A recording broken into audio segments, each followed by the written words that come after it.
Thank you for that introduction. Thank you for your coming, despite the traffic this morning.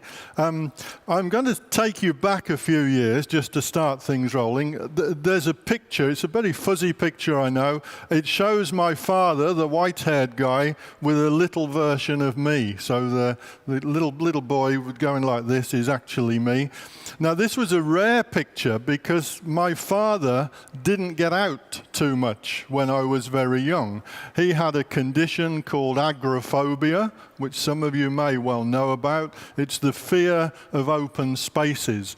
But for him, it got progressively worse. He had to leave the job he was in, and he was staying at home, but then in the end, he was confined to one room. He couldn't leave that room. The condition was so bad. I can remember trying to get him to go outside, and he was screaming and sweating. It just was not possible. So in the end, it got so bad that what they did, surgeons, was to operate on him. As he described it, they drilled 2 holes in the top of his head and cut out some of his brain cells.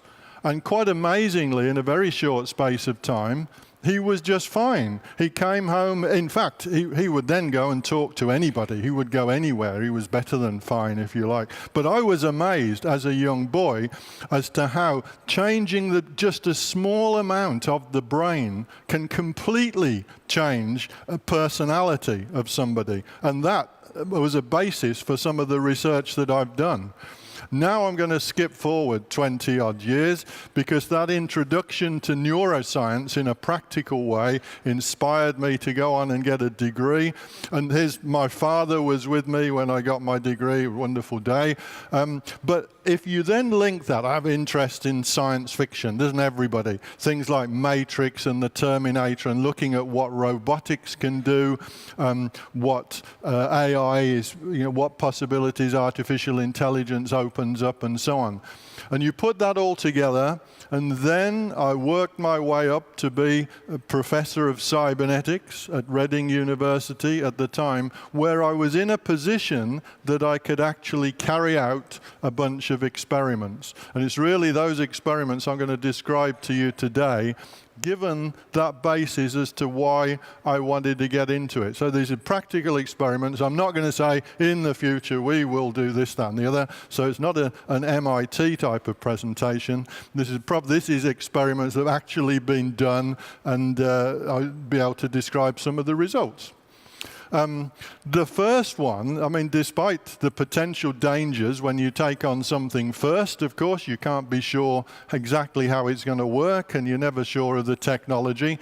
The first one was having an RFID, an identification implant, put into my left arm. This is my GP, my local doctor, was the person that did it. What the implant looked like was this. Not the thing on the left-hand side, that wasn't the implant. The thing on the right-hand side is the RFID implant. And you can see it was about 1 inch long, 2.5 centimeters long. I mean, this one was in a glass capsule, which subsequently we found could easily be broken. But at the time, that's the sort of risk you take, no problem at all. Now, I don't know if anybody has this type of implant in an animal, a pet, a cat or a dog they've got. If there's a chance to raise, thank you very much, the numbers are there. You people can feel perfectly happy that this technology was fully tested on humans before your animal received the implant. Now, what it did for me was identify me to the computer in my building. So at different doorways, as I moved around, the computer knew it was me. So as I walked around, I walked along the corridor, and the lights came on for me because of the implant in my body. As I walked towards my laboratory, the door opened automatically. I mean, it was really cool stuff, it was good. And as I came through the front door, a voice said, "Hello, Professor Warwick." And as we got used to each other, it started to call me Kevin, and we all got friendly and so on. But this was just to show what was possible with an implant of that type. So, I mean, what it was doing was picking up these coded messages, the signals from the implant, a particular code, identifying me, but this was inside my body.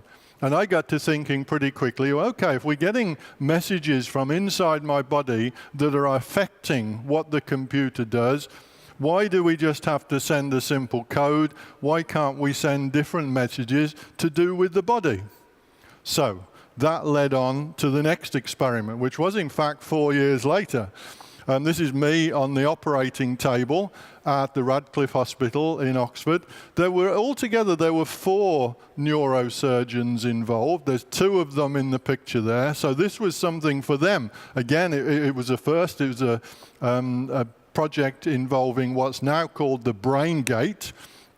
And the brain gate, in fact, looks like this. This is the brain gate, in case anybody wants to try it. It's 100 small spikes, and they have electrodes on the end of them. The electrodes are about 3 micrometers in diameter, typically. So this is very short. So micrometers, your brain cells and nerve fibers are typically might be 10 micrometers. So it's at the right sort of scale. You're not down at the nano in your brain, but you're not on at the milli, it's at the micro.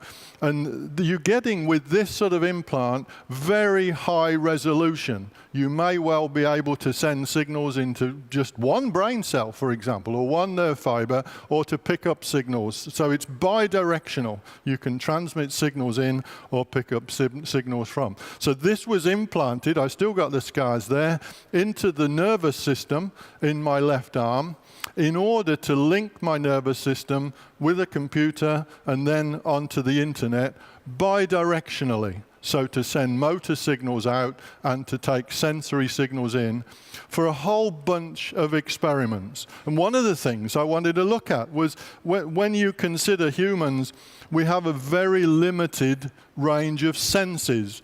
Our senses get some indication of what's going on in the world. The vision is perhaps the best we've got, but it's still very, very limited in terms of all the potential signals. Things like infrared, ultraviolet, ultrasonic, we just miss out on.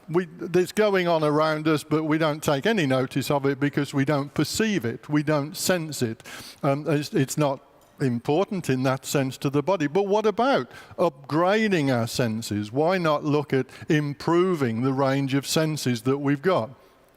And one of the first experiments we did was just that. You can see me there wearing a blindfold, but on the baseball cap are ultrasonic sensors. So this is like a bat senses the world, and these were picking up signals, and it took about 6 weeks for us to train my brain to accurately recognize the pulses that were coming in. But essentially what was happening, as an object came closer to me, so my brain was receiving pulses of electricity that increased in frequency. So as the object came closer, bing, bing, bing, bing, bing, bing, bing, so the pulses increased. It took about 6 weeks for us to do that, but then I was able to distinguish how far objects were away accurately. Now by that, I don't mean, oh, that object is 2.53 meters, or not in that sense, but in the sense that there is an object there, and if it moves forwards towards me, or slightly away from me, I could detect very small movements. And similarly, if I moved towards it, I could detect that very quickly. So it's the distance of an object in terms of the pulses, but you can detect very small changes very accurately. Of course, it's like they use on automobiles. We've been hearing on cars now for parking and so on. But humans don't have that sense. We can't detect those very small distances unless, of course, you have an implant with ultrasonic sensors and extend your sensory range. And the point is your brain can accommodate that and learn to use the signals. That was one thing. But there are a whole bunch of experiments that can we do that? Can we try that? One of the things was looking at using brain signals, neural signals, to directly control technology. Was that possible? Because that could help a lot of people, but also could be very useful. So this is me in New York. I went to Columbia University. Some of you probably know the place here. And what we did there was to put my nervous system live on the internet and to link across to a robot hand, which I'm looking at on the computer, but a robot hand which was in Reading, England, just west of London. So what was happening in the experiment, as I opened and closed my hand, my neural signals that did that, they're doing it now, that we could tap into through the implant, also went across the internet to do the same thing with the robot hand. So the robot hand was like a third hand for me. It was mimicking what my hand was doing.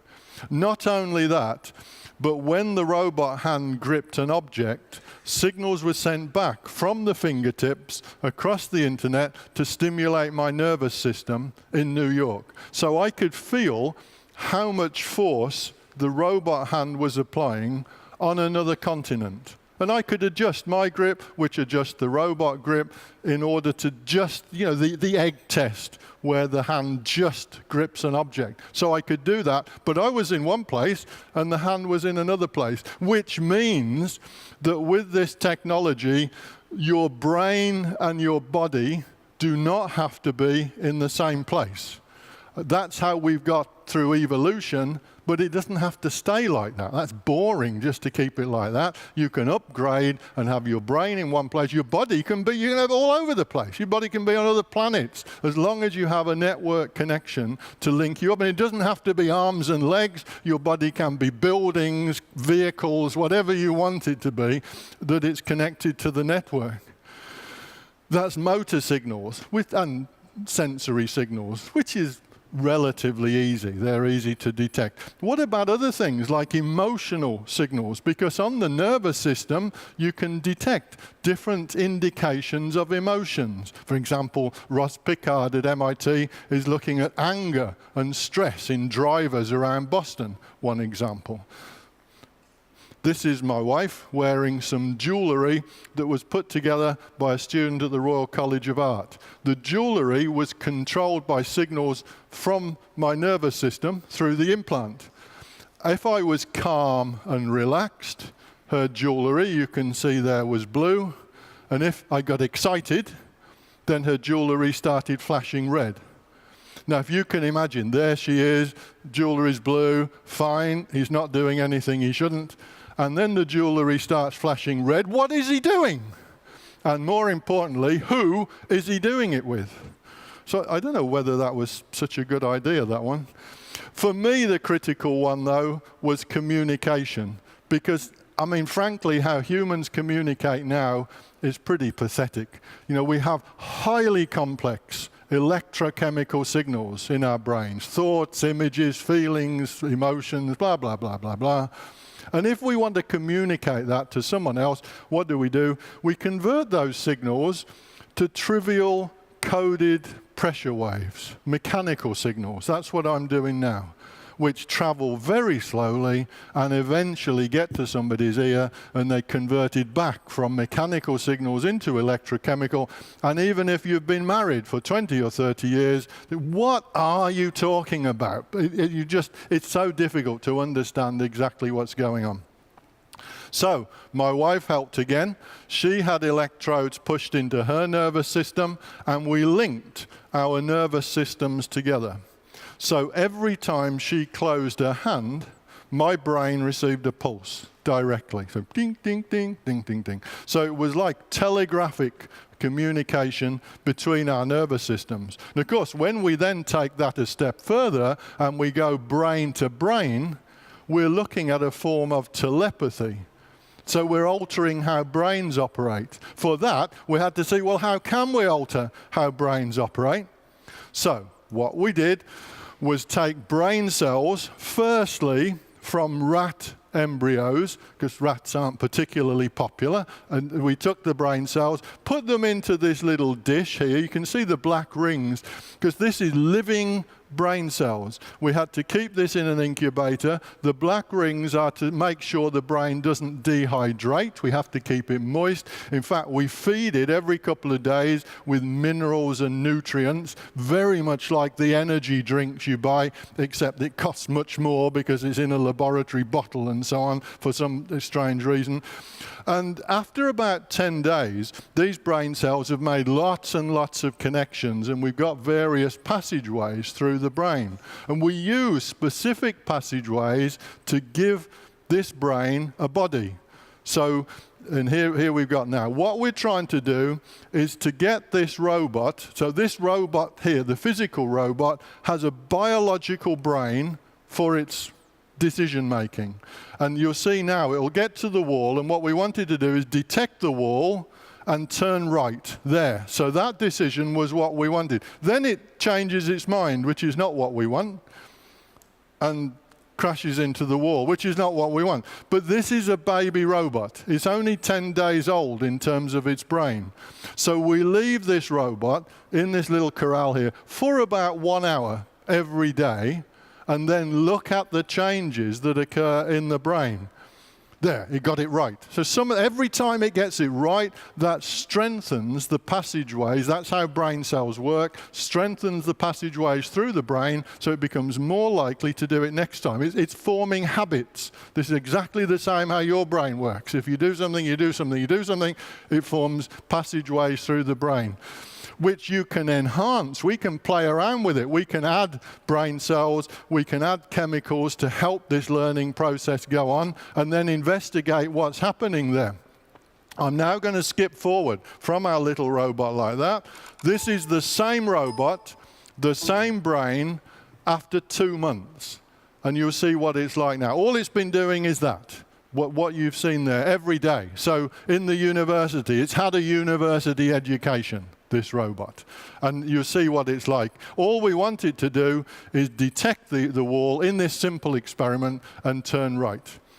And you'll see straight away how much better it is. So this is, I mean, they're not all this good, but some of them have still got bad characteristics. They might be a bit hesitant and things like that. But you can see when it all goes nicely, and we can investigate the effect of adding brain cells or adding stem cells or adding chemicals to enhance growth and things like that.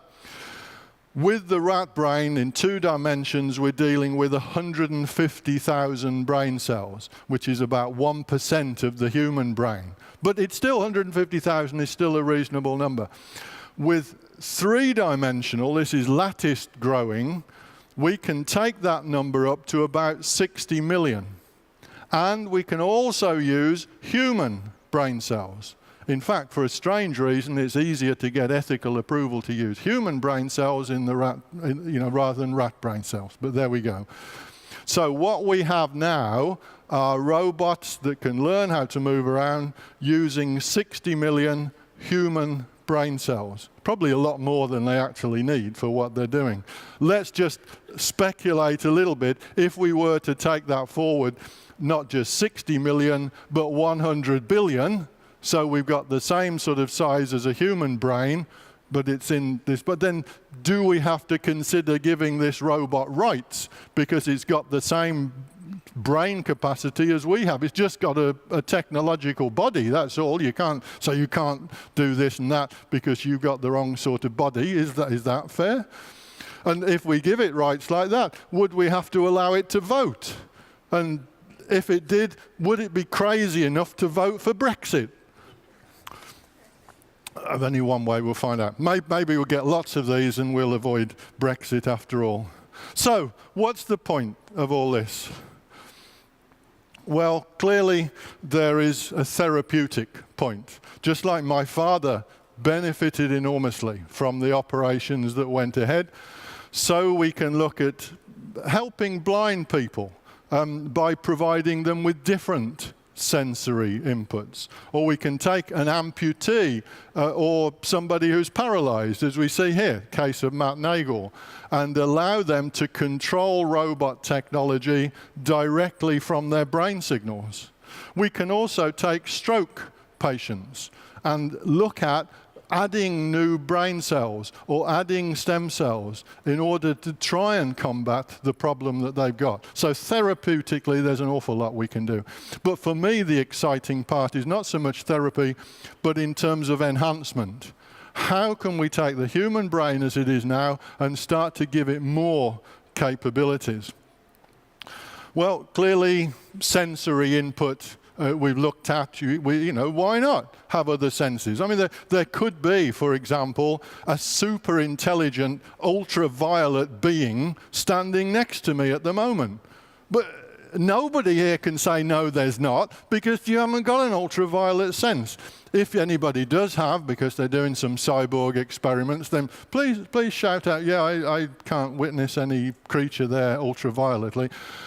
If we can extend that, we can start understanding the world in a much better way. Maybe link our brain to a computer and start thinking in more than this limited 3 dimensions, the way our brains work. So there's lots of things we could do to upgrade. Maybe we could outsource memory, because our brains are not particularly that good at remembering things. Those of you that are fairly young will realize it gets terrible as you get older.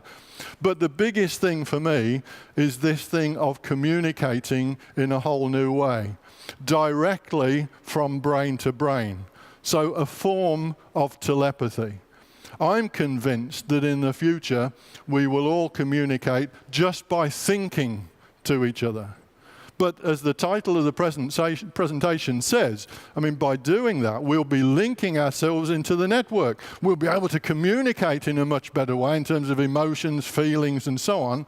But then we might be locked in. Will we be empowered, or will we be empowering the network? Will we be just part of the Borg? Thank you.